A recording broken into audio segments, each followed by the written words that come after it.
Excuse me. All right, so in today's most wonderful edition of the ENGR210 L-1, we're going to go over the midterm project first, and then over a couple of homework problems from homeworks past. So first up, ignore project number 2, sorry. This assignment is on Canvas along with all the requisite data for it, so you can follow along that sheet if you'd like. The idea is that linear regressions are a super handy thing. If you're in physics 6.2, half our data analysis is just throwing a linear regression at something and it comes up with the parameter of interest. In general, it's just a good tool. I mean, heck, when I was at Carnegie Mellon for a summer, they had their own least squared regression tool. They didn't bother using Excel, so they just made their own because they could add more refinements to it. So we're going to make our own. The idea is that it has to be able to accept a data set of arbitrary size without user specification of its size, meaning I can put 50 X values and 50 Y values in it, or I can put 1,000 X values and 1,000 Y values into it. If I had to tell it how many there were, that seems like a really tedious thing, right? So it has to be able to just take an arbitrary set of X and Y values in and start crunching numbers. Based on that, has to determine and display the equation of the linear regression, determine and display the R squared value, or the correlation coefficient. It also has to do what's called determining the t value.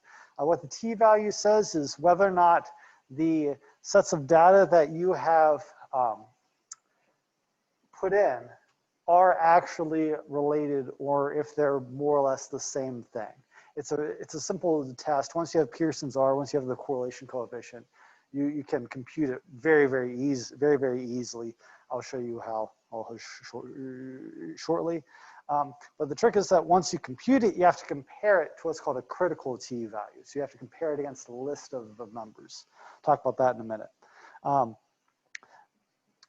Sometimes I have to do this. We're going to ignore plotting it this time. So what needs done? In order to figure out the linear regression for a set of data, you're gonna have to plot all these things. You're gonna have to figure out all these things. I'm gonna walk through it, so don't worry about it. This also means if you delve into the SciPy documentation or the, I think it's all in SciPy. It's called no going in there using the linterm 1D function. You have to do it all yourself per the assignment sheet.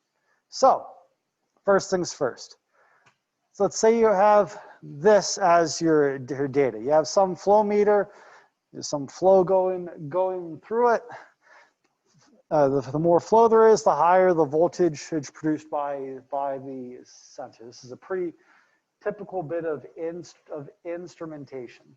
You wanted to come up with some relationship between what voltage you sense and how fast fluid is moving through it. This is a pretty straightforward thing. So you pull out this data, you have some test flows, and you have some voltages with those flows. So we'll call the potential kind of the X value, that's your input. Flow rate, your Y values, that's your output. So whenever we have X's and Y's, I'm referring to X's potential, potential is X and flow rate is Y, okay? So we need to find an average. We need to find a standard deviation in order to compute the call. So we'll just talk about it like this. So in order to compute a standard deviation, that's the general formula there. So what that means, let's break it down, is start with the sigma. That's your standard deviation, or a measure of how scattered your data is. The higher your standard deviation is, the more spread there is in your data, and the less tightly correlated it is. N is your total number of samples. So in this particular example, that'd be 5, right? And it would be 5. We have 5 different sets of X and Y values here, and would be 5 for this particular case. The interesting bit is the numerator there, where we have that summation, summation of X minus X bar squared. So let's break that guy down a little bit. So for this particular gig, see if I can be cool. There we go. So for this particular example,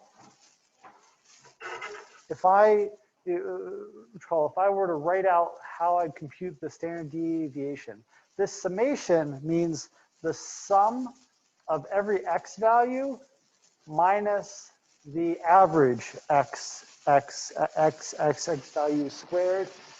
So I have to compute X minus X bar squared for every X value, and then I add them all up. So in this case, my average X value would be what? Just run some numbers quick. See the fastest calculator in the West.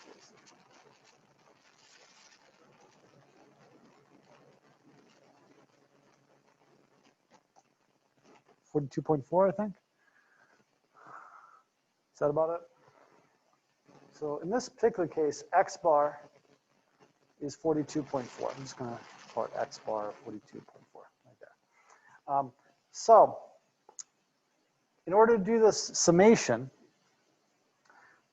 it would look something like this. So it'd be 5 minus 42.4 squared plus 20 minus 42.4 squared plus 40 minus 42.4 squared plus 70 minus 42.4 squared plus 80 minus 42.4 squared.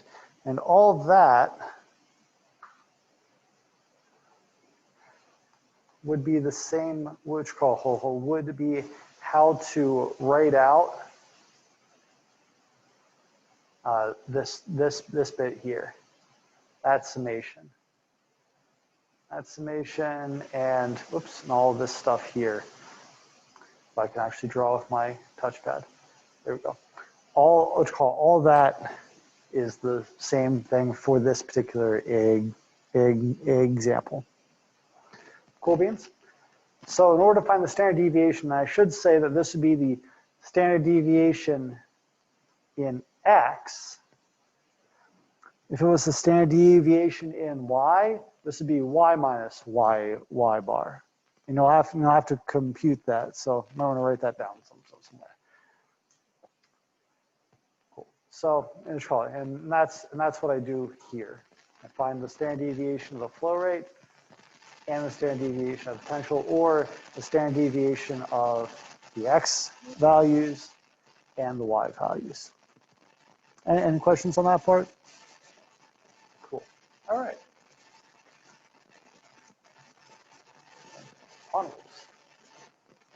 All right. So once you have the standard deviations, you can find what's called the Z-score. So a Z-score is just how many standard deviations you are from the mean value.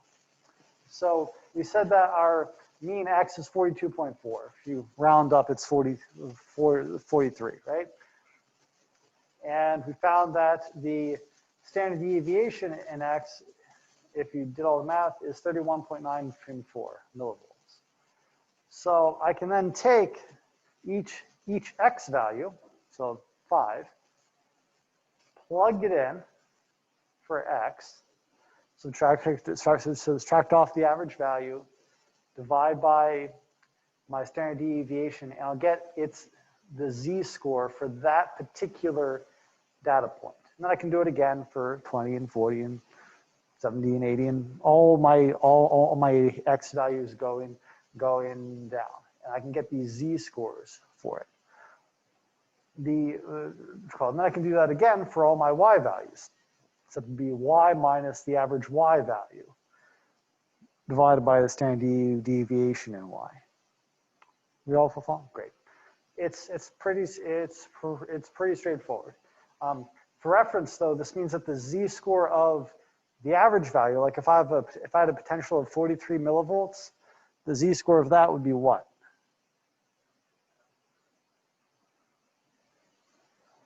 Zero, right? Because it's 0 standard deviations away from the mean. That's what z-score measures by this equation. So pretty straightforward to compute. A little less twisty than standard deviation. A little less devious, you might say. So we do all this. We find the z-score of both our x variables and our y variables, so we can figure out the correlation coefficient, or Pearson's R. Those are the same thing. So one way to do this is to go over, and you've already found the z-scores. That's what these guys are. These are all z-scores in x and z-scores in y. So I found my standard deviation in y. I found my standard deviation of all my x data. I found the average x data of my x data. I found my average of my y data. I figure out the z-scores of my x data. Figure out the z-scores of my y data. Have them in this list. So these are z's. That's a z, I promise. Wow, that was the worst z in existence. Okay, that's a mediocrely better z, but an even better 2. So like that's a z in the x. This is a z of my y value of my y values. I'm gonna start typing because that was crappy. So once I have those, there's still x and y pairs, right? Like these two still correspond to each other. So I take those two. In order to do the summation, again, I have to go one by one through my data set, and then I add them all up. So I start here, I have my zx, my zy, I multiply them together, I get a number. Take my next set, zx, zy, multiply them together, get a number, then add those together. Next set, multiply zx, zy, get a number, add to everything that I had before that, and so on and so forth. So the summation, zx times zy, is just all these individual steps added together. I get this. N is the same as it was before, so I have five data points. So N is 5. Summation zx times z, summation of zx times zy divided by n minus 1 is that, which is r. R squared is literally just r squared. That's all. That's all there is to that. All right. All cool with that? Sweet. Start talking a little bit more about how to do this in a minute. So once we have all that, that's more or less all that we need to know. We can figure out slope by taking the r that we computed, multiplied by the standard deviation in y, divided by standard deviation in x, and then we just solve for b using the average point and the slope that we just computed, and that's it. Welcome to determining linear equations. So really the trickiest thing in this whole process is adding things up in a loop. We've talked about a couple different ways to do it now. You can store everything in an array if you want. You know exactly how big the array needs to be. And you know how many x values and how many y values you have. Or rather, you can figure that out in your code too using the shape function. So you can either store everything in an array and add it up later, or you can add it as you go. we've done a couple of examples of that where I take a variable, I add something onto it, and then I save it as itself, like have a variable stuff. I add 5 to stuff, and I set it equal to stuff. So it just keeps increasing by that, but called by some amount. Use that idea here too. So you have a couple different ways to go about it, but honestly, that's the trickiest part of the front end of this. The next bit starts off straightforward. So you have to compute a t value, or something that describes how well correlated your data is. And that's what this is. So you know R because you just computed it. You know N because you know how many data points you have. And that computes T. That's the T value that we're interested in. What can get tricky here is that you need to compare that against a list of T values, which is this guy. Let me clear drawings off for a second. Make sure, good, I am sharing my second screen. Okay. So this is a list of critical T values, or values that if the T value that you compute is less than this, that's bad. That means that your data is not actually correlated, statistically speaking. So we want to check for the appropriate number of degrees of freedom whether or not your computed T value, one you compute back over here, is greater than the critical T value, which is what's listed here. You want to make sure that the computed T value is greater than the critical value, which is what's in the critical T value is what's in this table, which is again is on Canvas. So degrees of freedom is just a fancy way of saying n-1 again. But this is kind of the second challenge. Okay, the first one was we have to do some math in a loop, and somehow keep track of our values from one iteration to the next. Second challenge is we need to look up a value on a table. Now this is stuff that we've done before, right? When we were interpolating depth, interpolating porosity based on depth, we searched a list of depths and found on 2 that we were between, right? And then we interpolated from there. This is the same sort of an idea. We're not trying to interpolate, but I know how many degrees of freedom I have, so I can search this list for that number of degrees of freedom, or at least a value, or in the worst case scenario, a value that's just one above that. Because you notice as you go further down the list, it starts jumping from 30 to 40, 60, 80, 10, 100,000. So you might need to just work. So you might need to work with what you got and just say that, well, the higher values have a lower number of degrees of freedom. So that's kind of your worst case scenario. So just kind of find the degrees of freedom closest to the amount that you have, closest or higher. And then once you find the appropriate number of degrees of freedom, pick that T critical value off the chart and compare your computed T value to it. Any questions about that?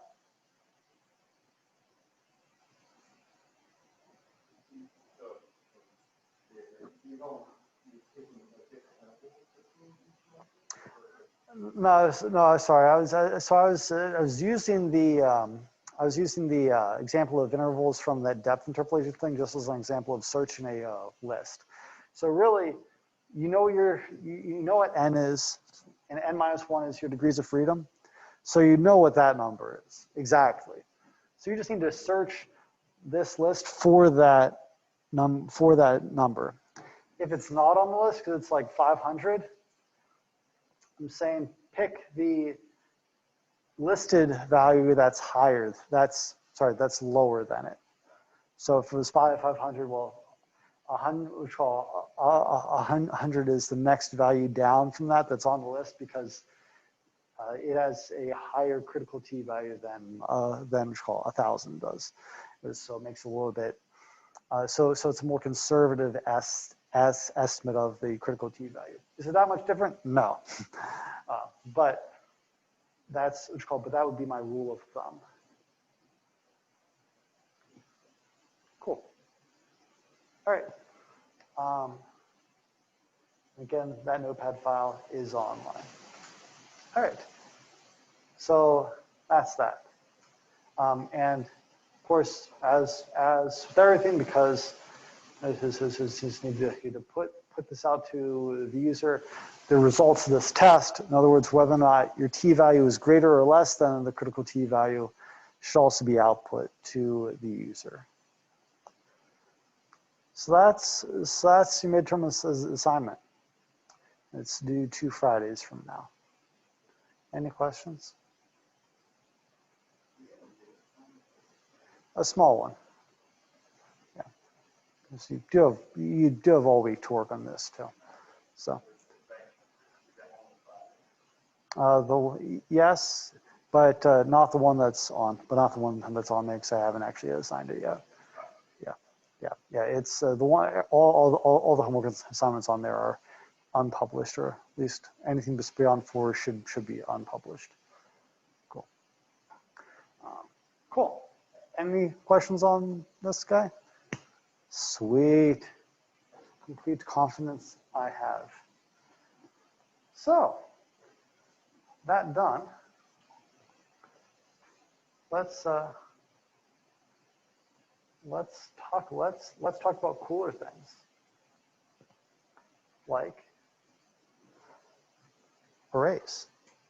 All right, so pull this guy over here, make it bigger, go from there, pull up this again, share screen, PowerShell, there we go. Okay, cool.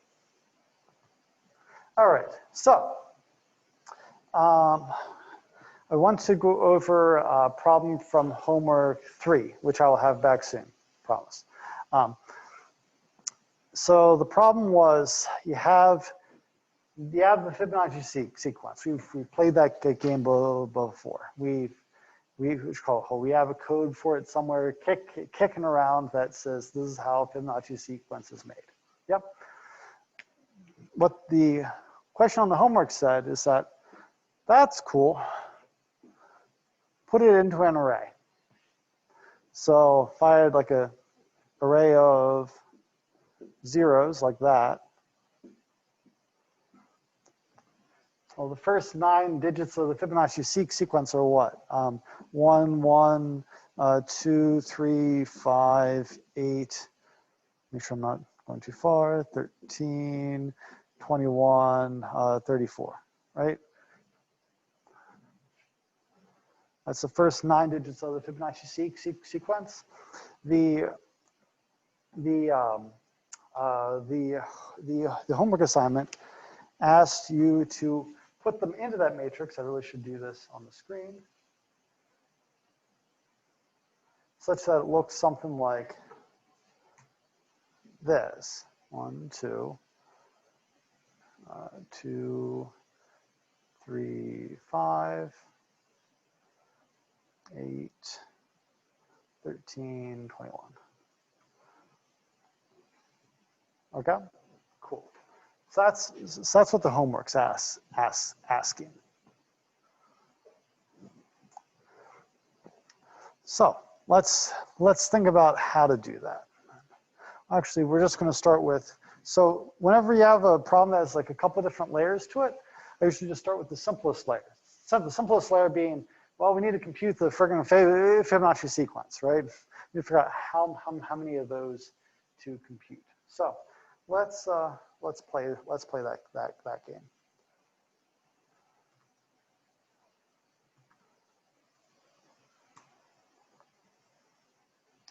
Okay, compute.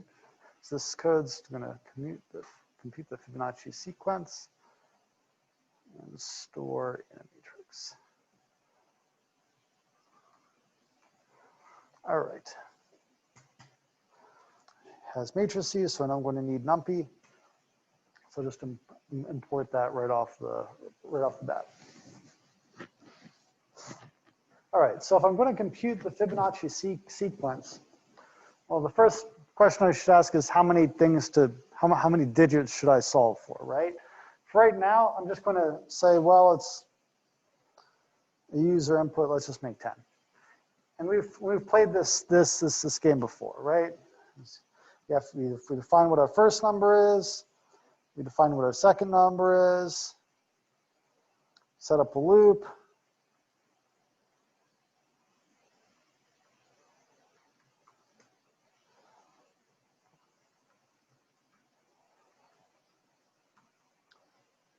Add things together.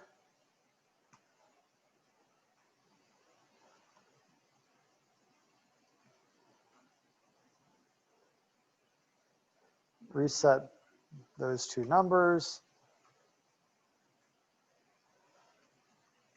And print the result because that's fun. We've done this both before. This is the easy way to compute the Fibonacci sequence.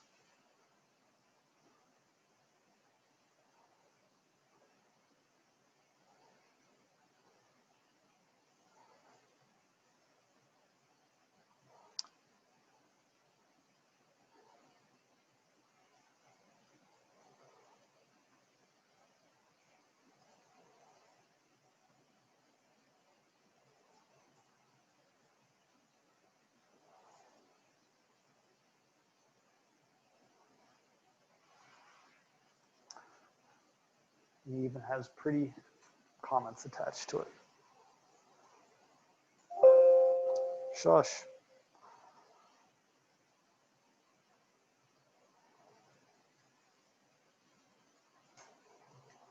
All right, cool. So that's straightforward. And can test that just for kicks and grins. Don't worry, I will come back in a second.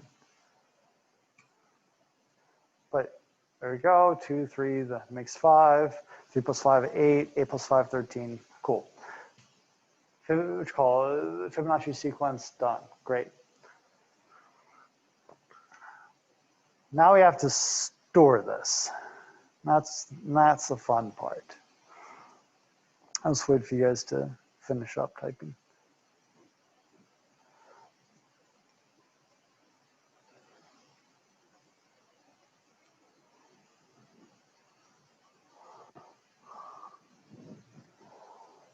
Nice.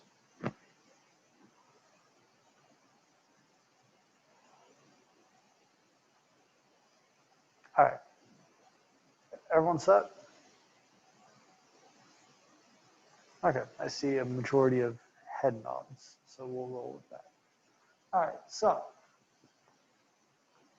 now I need to store these numbers in a matrix. So the trick with doing this is finding patterns. Like that's half of coding, finding patterns and leveraging those patterns. So in this particular case, we said that the array, if I can make a terrible bit of drawing, it would start with the first number in the upper left-hand corner. So imagine this is a 3x3 array again, just like we played with before. Or if you want to be a little bit more general with it, this is an n by m array, so it has some dimensions n and m. And for clarity, I'll make the n in my thing here something else.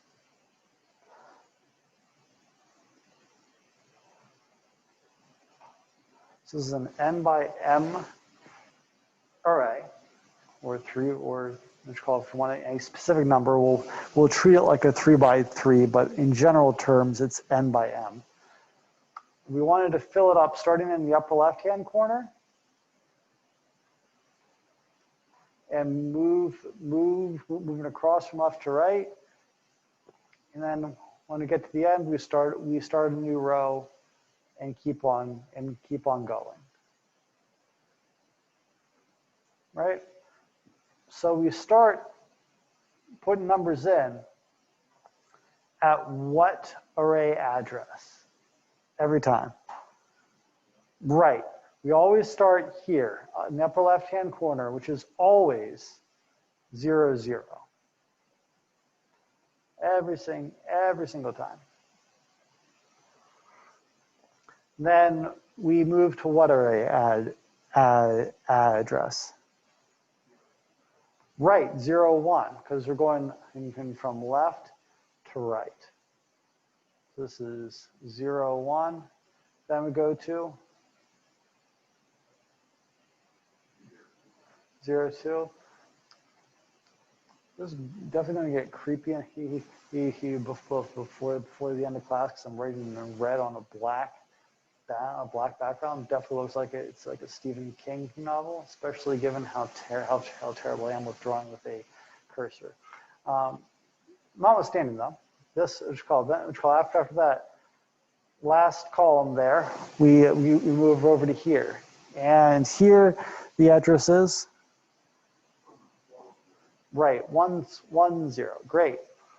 So, and from here on, we'll just keep on incrementing the column number till we hit the end. Then we add 1 to the row, start columns again from 0, and so on and so forth. You can do that ad nauseum. But this means we have a pattern, right? We increase from 0 to the highest column number. Then we added 1 to the row. Increase from 0 to the highest column number, add 1 to the row. So if we can see a pattern, we can leverage that, right? So let's play the game. So I'm going to delete this 4 thing here. All this remains the same though, right? Because this is how each time we hit a new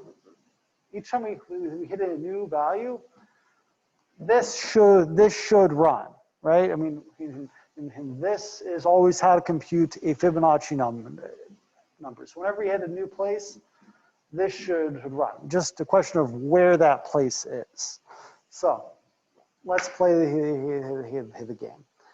So we know that we change columns more often than rows. So we want to think that for a given row, we'll change columns in that row until we get to the end, right?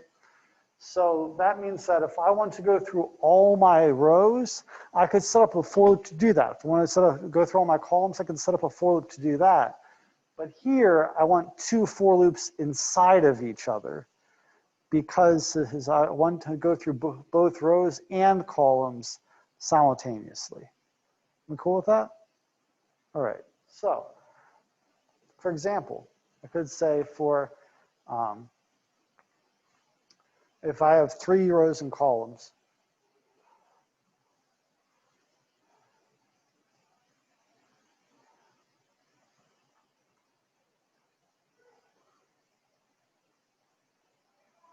I could do something like that.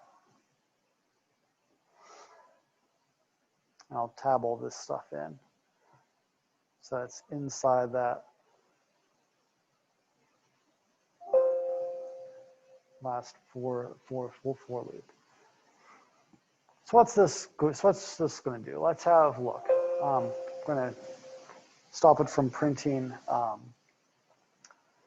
the next number in the sequence. I'm just going to have it print my row number and my column number on the innermost loop. All right. So right.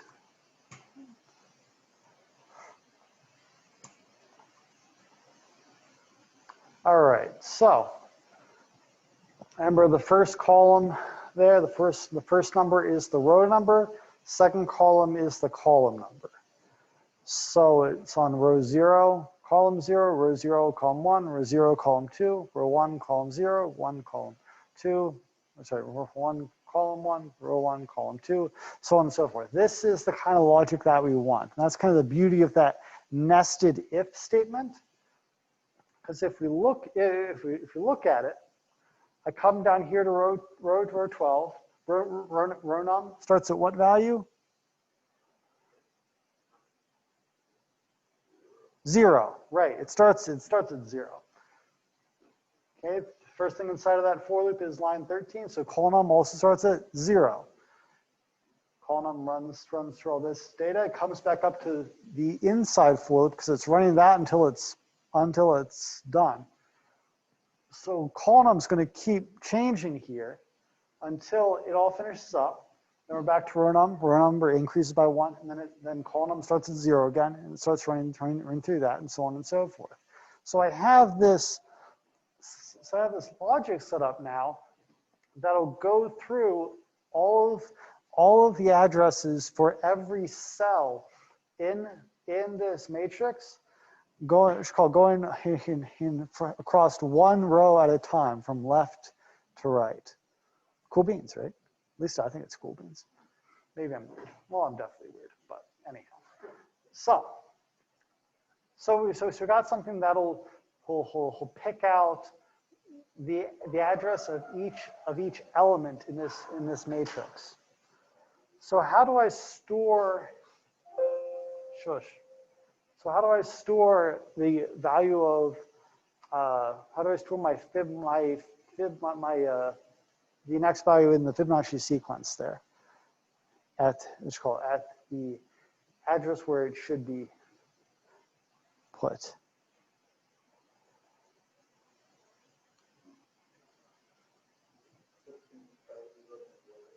Yeah, totally. So let's make an array. In this case, let's just make a 3 by 3.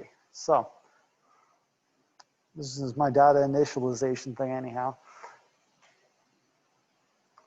So come up with an array, call it the fib array.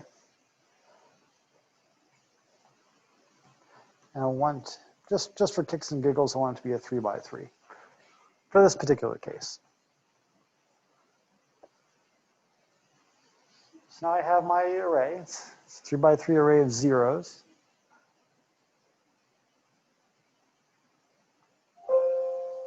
Shush, sorry. So how do I stick things in? How do I stick a number into that? Rather, let's kind of walk through like this. If I'm at 0, 0, what number do I want to be stored in that array? Not 0. You got a 1 there, right? Actually, the first 2 are 1s.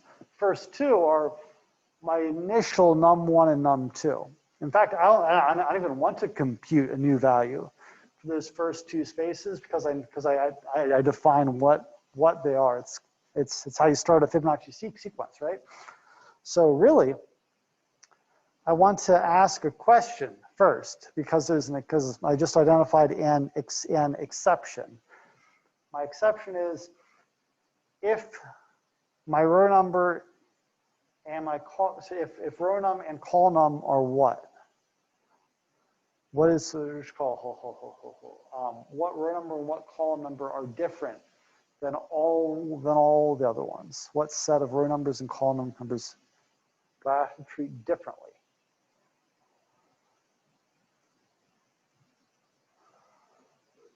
Right, and their addresses are? Okay, cool. So if row num is 0 and col num is 0, do something. And eventually I'll put if row num is 0 and col num is 1, do something. But what do I want to do there? I want to store num1 into the array or num2 into the array, right? So how do I store num1 or num2 into fib array at that particular point?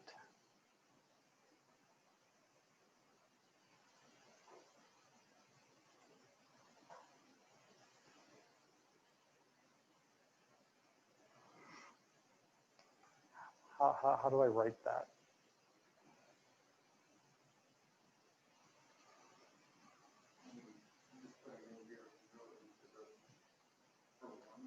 Right, except what's called yeah, so I want to put num1 into cell 0, 0. How do I do that?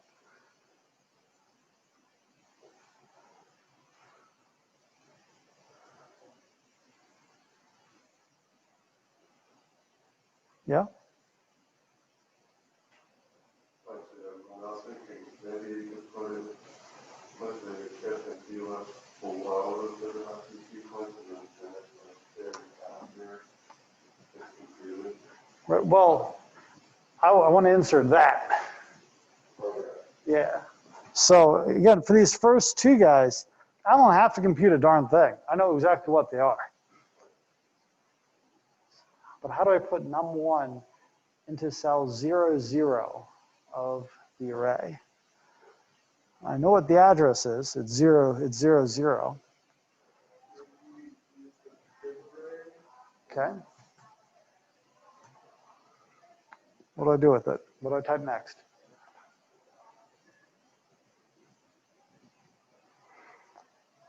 Do I have to tell it? So that says fib array is num1. Yeah. So what I have to do is I have to tell it an address. And the address is 0, 0, right? So square bracket 0, 0, close square bracket.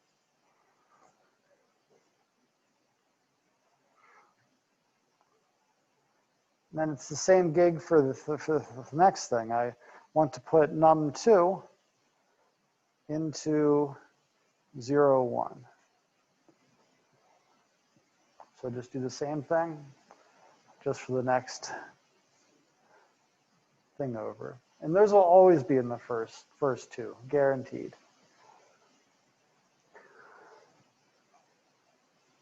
And then if it's anything else, I have to compute a value, right? If I'm looking at any point that's not 0, 0 or 0, 1, I actually have to compute what value of the Fibonacci sequence should go there, right? So that sounds like a else. And then I can take all this stuff, tab it into the else.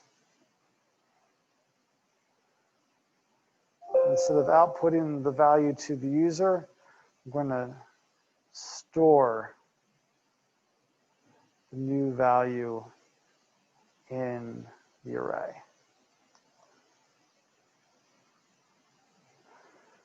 Question is, where should it be stored?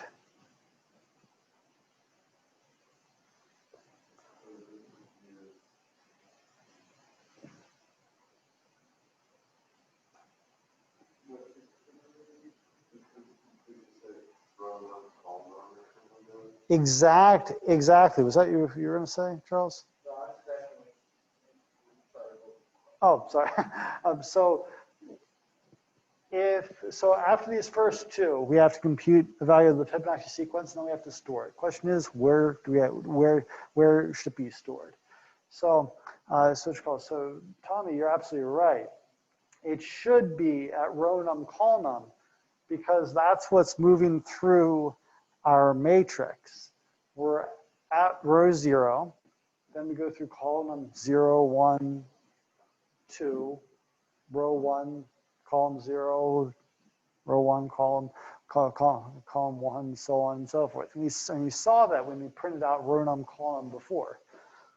So I can just write, if I have this out of the way,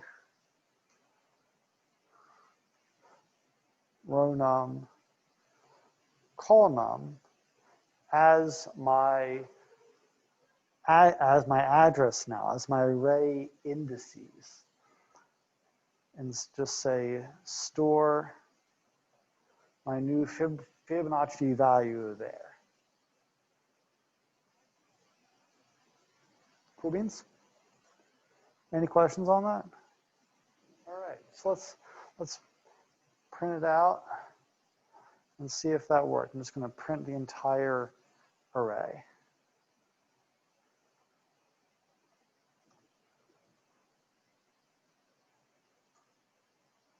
Look at that go. Sweet. That's exactly what we were looking for. Back up into here in case you wanted to write more stuff.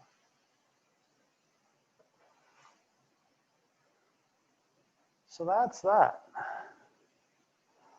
That's playing with some array storage, some nested loops, nested if statements, putting a whole bunch of the language together. The idea, as I said before, is that you have a lot of tools now. You can make loops, you can make if statements, meaning you can ask questions, or you can do things more than once in a kind of controlled way. It's an if statement or a loop.